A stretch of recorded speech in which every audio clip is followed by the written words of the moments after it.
The Edmonton Oilers are back at it again tonight with a little BOA rematch, except this time the venues, they're shifting down at the Saddle Dome in Calgary for what, I mean, maybe, I hope, is another point night for the Edmonton Oilers, but I also think could have possibly some excessive fireworks, as we saw how that game ended Tuesday night against the Flames. There was some bad blood. There's always bad blood between these two teams, and because of that, I'm a little bit interested in what's going to go down on the ice tonight as we get set for Oilers Flames. But hello, what up, and welcome to Pregaming with Bordzy, brought to you by Bet365. Download the app today.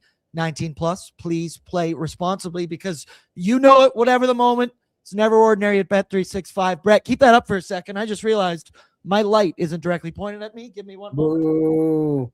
Hey, I have a big thing on Bet365 tonight that we're going to talk about. What do you got? I think it's pretty leading. I think it's pretty leading for a pretty leading line, one might say. So I'm excited.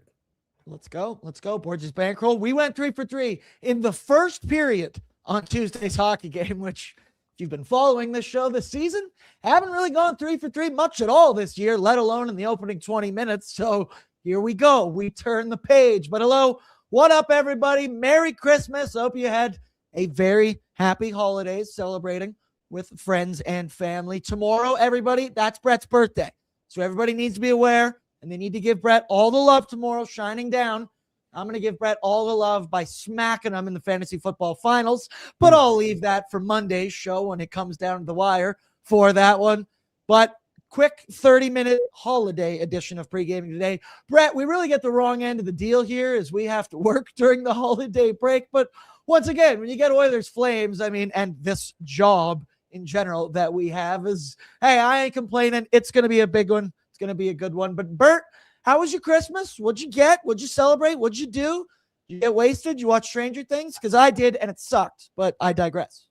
I had a wonderful Christmas. Actually, this was the first Christmas in about 2 years that I've been able to actually take a day off during Christmas, or a couple days off during Christmas, where I did nothing. So that was very nice. I got, again, I said this in a friend group chat, one of my closest friend group chats. I know I'm getting old when my favorite gift was a crock pot, or one of my favorite gifts. I can't wait to use it. But my girlfriend, whose birthday it is tomorrow, by the way, happy birthday to her. She is gone celebrating it at the moment. She got me AEW tickets on the floor.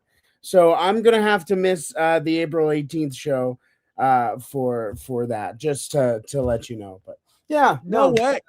Yeah, no, so unreal, dude. AEW, is that MJF? Is that the guy MJF that I like? MJF, Mox, Kanusuke Takeshita. I can't wait to see. I hope Takeshita is there. Okada, all those. Will Ospreay. I don't know if he'll be cleared, but yes, I can't wait. I cannot wait. Dude, hey, you missed that game, because wrestling, I've only gone to like the shitty like 118th Ave in like some Ukrainian rec center wrestling. Now those events, unbelievable good time. Can only imagine AEW on the floor. But hey, chat, how was your Christmas? Let's get caught up in here as well, because of course Austin, he's consistent if anything. His first comment yet again, he says, Bordzy, fired up, baby. I declare Beltmas is still a thing. Lay the leather to these shames. Nice. Chill your bevies, bring the vibes, let's go. That's right, dude. Beltmas is a state of mind. It's not an actual time frame on the calendar. It's just kicking the shit out of the Flames. And hopefully it happens again this evening. Hurton Oil Burton says, I am sincerely hoping Latvia gives the belt to Canada in the third earlier. Canadians did win in overtime on a power play goal.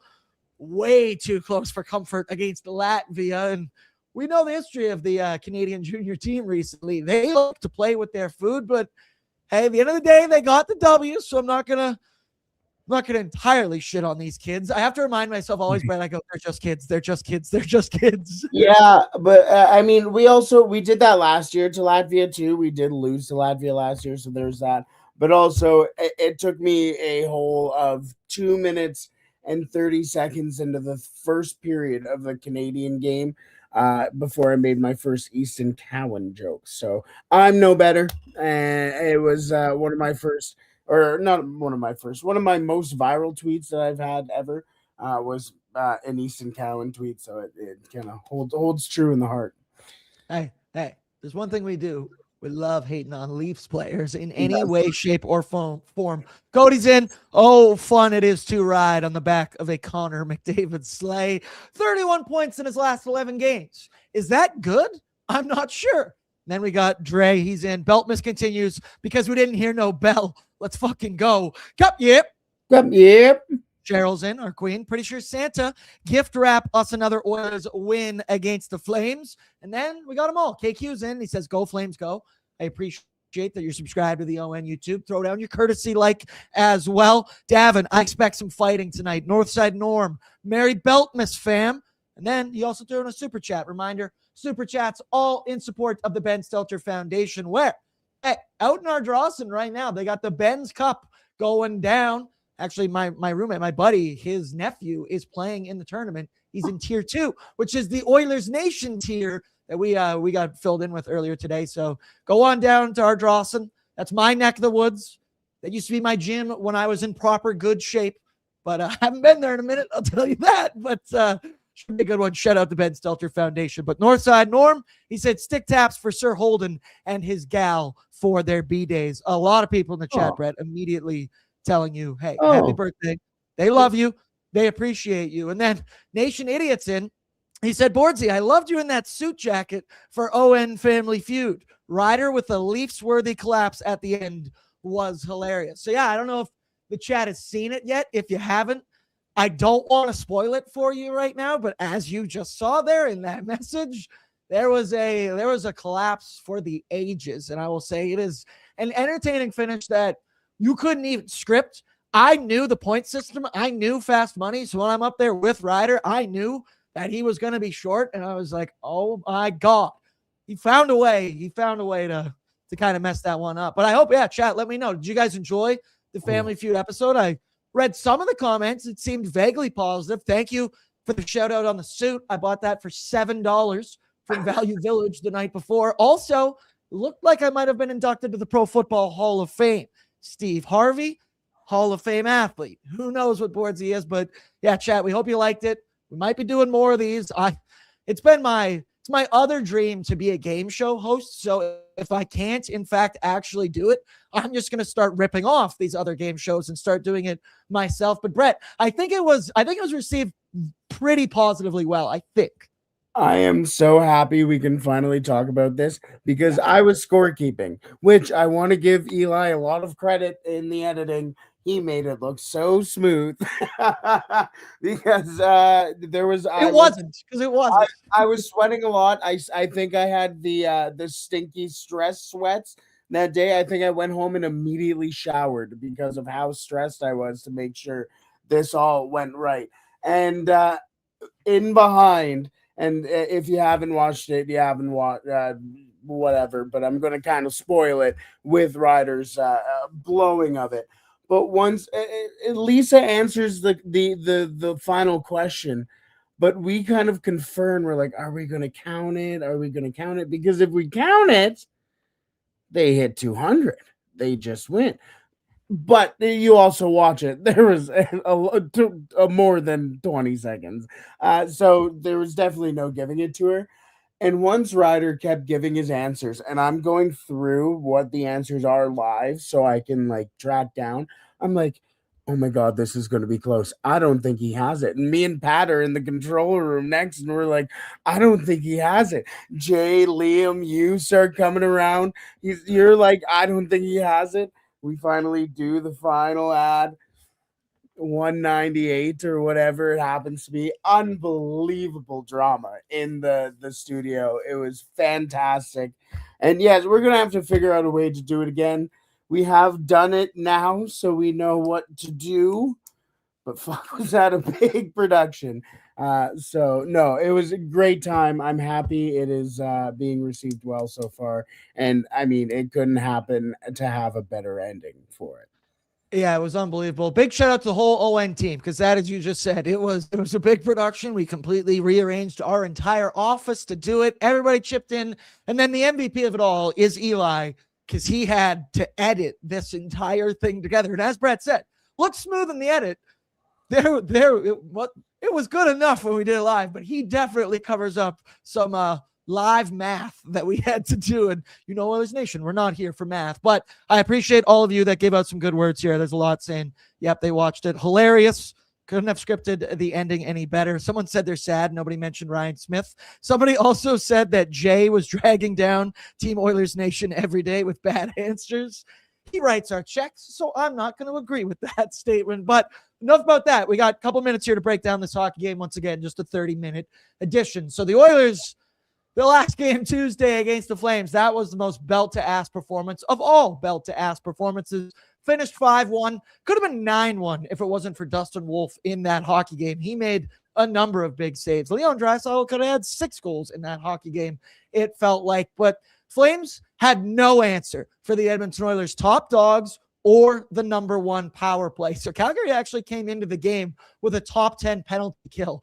After that game, they then moved to 17th in the NHL. Life comes at you fast when you're playing Connor and Leon, but the PP, they had their way with the Calgary Flames. And then Connor and Leon, and a lot of the Flames players discussed it. They gave them way too much time and space in that hockey game. And we know the Flames do not have the elite talent to go punch for punch with the Edmonton Oilers. We saw bad blood at the end of the hockey game. We saw Trent Frederick get in a scrap with Kevin Ball after he delivered a questionably dirty hit, you could say, towards Zach Hyman, where there was no call on the play. End of the game, we're getting scrums galore, and I think memories are still going to be fresh tonight, Brett. But once again, the Oilers come out anything like they did in Tuesday, this will be another belt-to-ass performance. But the Flames, that's the thing. This is going back on home ice in the Saddle Dome in front of their home faithful. Bert, what are you expecting? I don't know what to expect. You're coming out of a break. We have seen both of these teams be relatively volatile throughout the season with their performances every single game in and game out, I think is probably the better way to put it. So I don't know 100% what to expect, but I agree with you. This team needs to come out fast in the Edmonton Oilers tonight. Like, there's already been a couple of changes with the team. Weirdly enough, it's a roster freeze, but David Tomasek will be returning to Sweden. You're already lost a guy now, and Ingram's making the start tonight. You had some bad blood at the end of that game. You're now in enemy territory tonight. You got to start fast. You got to start on the right foot and just get things going tonight. That's the biggest thing for me is if this team can start fast, I think it will be belt to ass. If not, we might be in for a long night. We might be in for a Camden night, baby. Ooh, yeah, it's curious, right? Because when I think of the Edmonton Oilers' first game back after long breaks, my memory does not view it that positively. I remember last year after the Four Nations break, the Oilers got fucking smoked, I believe, by the Philadelphia Flyers. We were down to Greta for that one, and they do have a tendency to kind of come out flat after breaks. They are 2-2-1 over the last 5 years on their first game coming out of Christmas, 1-0-1 with Chris Knobloch. I believe they lost 4-3 in overtime to LA last year. But the thing about, post-Christmas for the Edmonton Oilers is this is historically when they start to turn their seasons around, because the last 3 seasons, man, they've gone on runs. So last year they went 8-2-1 after the holiday break. The year before they went 14-0. That was during the 16-game heater that solved all of our problems. And then in 22-23 after the holiday break, they went 9-3-1. And we've talked a lot this year about, hey, the back half of the schedule, they don't play on the East Coast. There's so many home games in January. This is when the Edmonton Oilers roll, and hopefully it starts tonight. You also mentioned it, Connor Ingram. He's going to make his 3rd consecutive start for the Edmonton Oilers tonight. And dude, so far, so good. He's got a 2-0-0 record, 2.00 goals against. Ready for it? 920 save percentage. Fuck yeah, that feels good.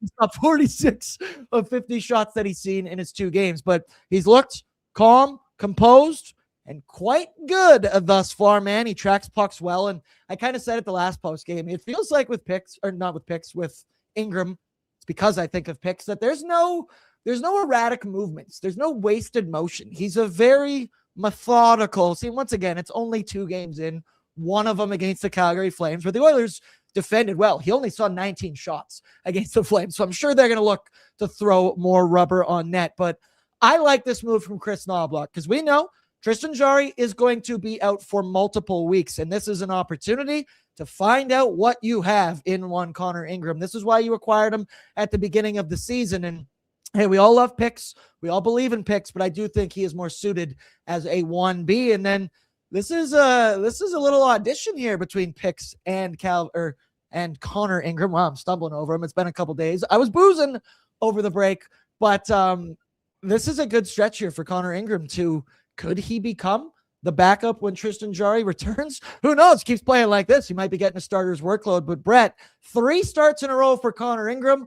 I believe in him, and it seems like Nobby believes in him as well. Ingram's given us no reason not to so far, but it's the same narrative that was around Calvin Pickard last year when he needed to step up, and the same the year before against Vancouver, right when he needed to step up when Stuart Skinner was not playing well at all. So it's just kind of been passed down. But the thing here with Connor Ingram is that you have to know what you have with Connor Ingram before Tristan Jarry comes back into the lineup and is healthy enough, because you're not going to roll with 3 goalies. You've already seen and heard all the negativity that Buffalo had running the 3 goalies and all this stuff. The Edmonton Oilers are not going to follow suit, and they don't want to follow suit. They want to find a resolution here, and whether that's sending Pickard down, which I don't think would go over too well, if that's trading him somewhere, which is a little better, I guess, would go over better in the room, maybe, possibly, I guess, if you understand. But I completely agree with you with the no wasted movement when you look at Connor Ingram compared to Calvin Pickard.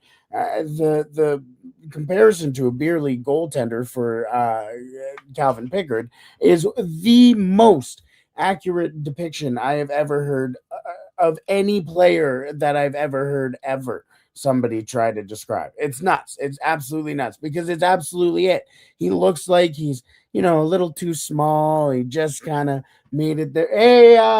Hey, does anyone, does your goalie have a time to play for our team tonight? I know, sorry, our guy just can't make it. Can he play? Yeah, okay. That's the guy that Calvin Pickard is. So, looks like. You got to know what you have with Connor Ingram here by the time Jarry gets here, or you're just hooped. You're just absolutely hooped.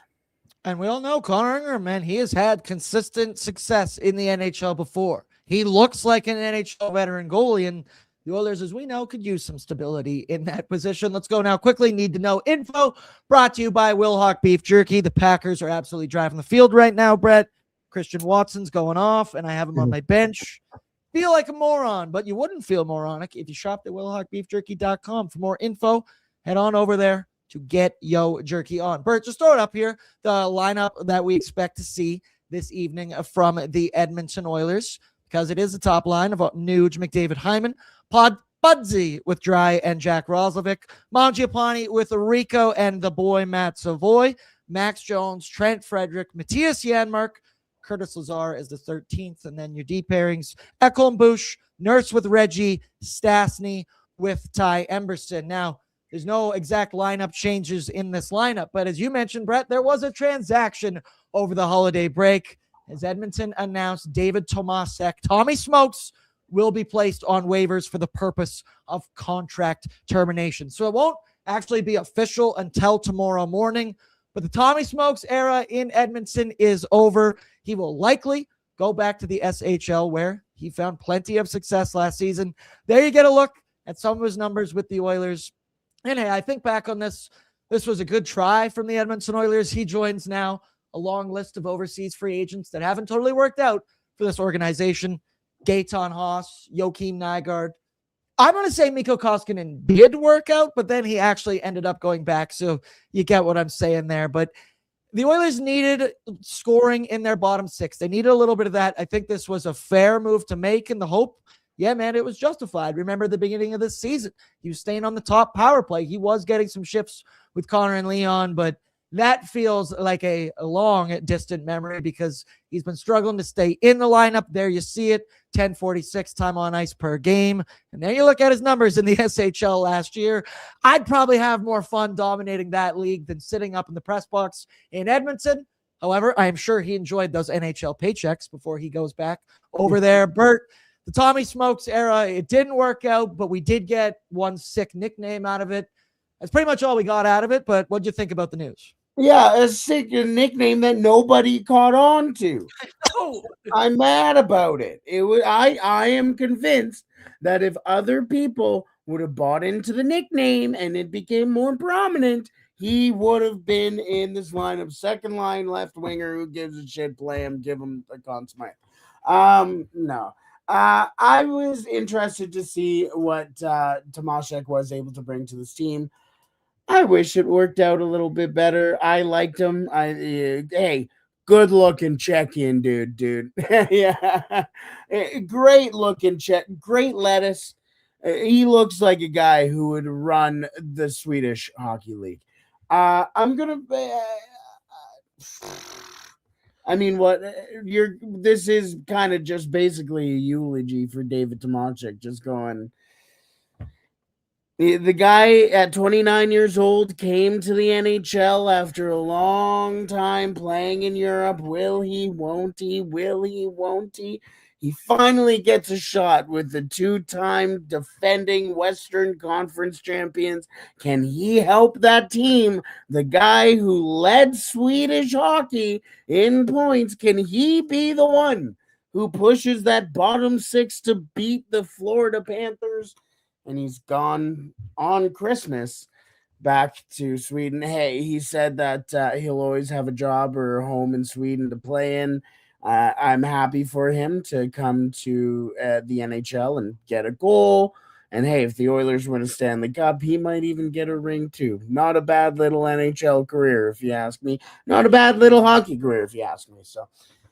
Absolutely. And then the Oilers, they get $1.2 million in cap space because this contract being terminated. Win-win situation for both sides, brother. This one I view very positively. Now the Oilers got a little bit of extra change. On the Calgary Flames side of things, you need to know they're not very good, but Dustin Wolf is very good, and he is expected to get the start for the Flames. He allowed 5 in their last game, but if it wasn't for Wolf, that game would have been an absolute shit show of a hockey game, and I think the Oilers would have taken him to it. Brett, just one more time, throw it up, the Oilers lineup, in case somebody needs to see it. No changes from their last game against the Flames, so they're running it back.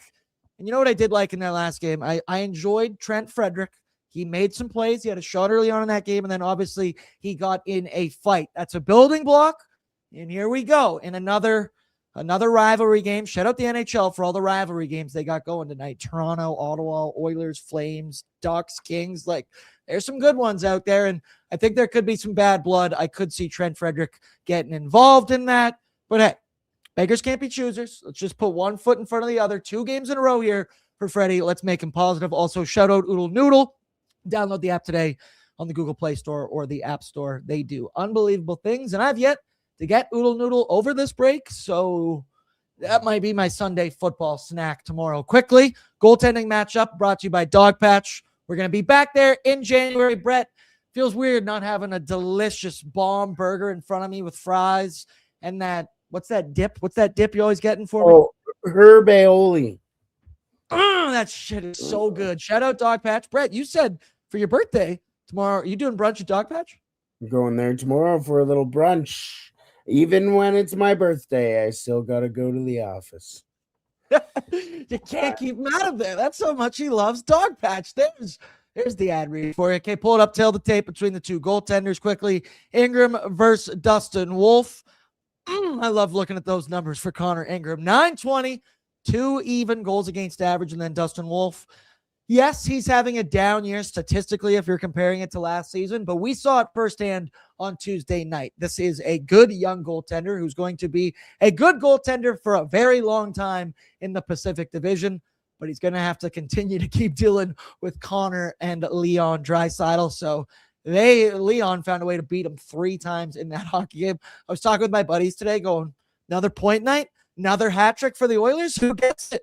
We're like, like Hyman, like McDavid. And I just kind of looked and I went, no, it's actually probably Leon Draisaitl doing it again. Let's not overthink things because he looked awesome in that last game. But Dustin Wolf, there you see it against Connor Ingram. Now, quickly, Bert, let's go. Throw up the Calgary Flames projected lineup in this game. Shout out Jasper Pond Hockey Tournament. It's coming up in January. I can't believe 2025 is already basically over.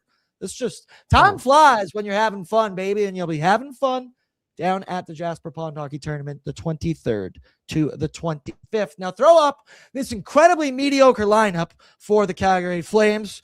We saw it on Tuesday.